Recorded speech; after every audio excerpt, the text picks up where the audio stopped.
What if I told you that the person who helped you heal was the one who hurt you the most when they left? Your line April isn't just about music. It's about grief, pain, and healing in all its brokenness and beautiful form. At the heart of the story are two musicians, a pianist and a violinist, both running from something, both trying to find something worth living for. Kousei and Kaori aren't just partners on stage, they're foes, mirrors reflecting what the other lacks when it comes to healing, loss, and acceptance.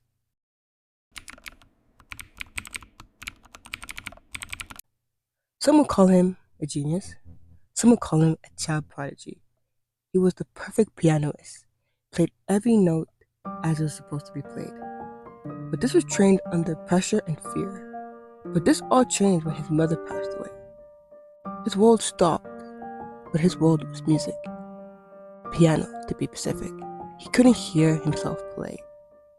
And that's bad if you play piano if you can't hear yourself play.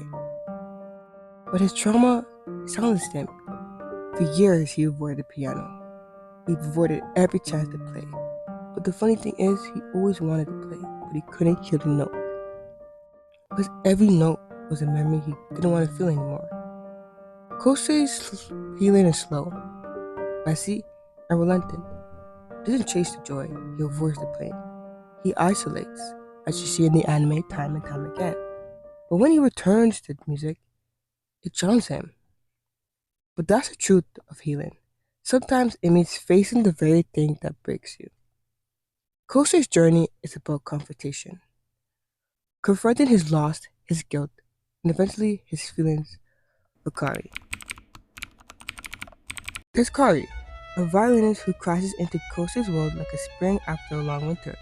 She's bold, wild, unpredictable. She plays music not with perfection, but with emotion. And Kosei is so drawn to her because she reminds him of something that he lost. Freedom. But behind that freedom, there's fear.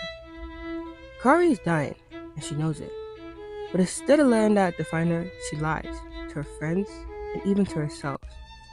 She even says that she loves somebody else, just to pretend to be okay. But her healing isn't about fixing the pain, it's about ignoring it, long enough that she can live a little bit more. She doesn't want to be reminded that she's a sick kid. She wants people to remember her as somebody who makes everybody smile. Kosei and Kari are complete opposite, and yet they're the same.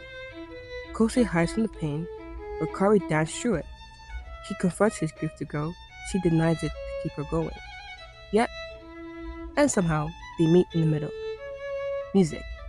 On stage, their pain becomes beauty, their trauma becomes sound, their fear becomes a performance that means something. The moment Kari collapsed backstage is the moment Kosei realized she wasn't healing, she was saying goodbye. Your Lie in April is a love letter to broken hearts. It reminds us that healing is not one path, it's many. Sometimes it's silent and slow, like Kosei.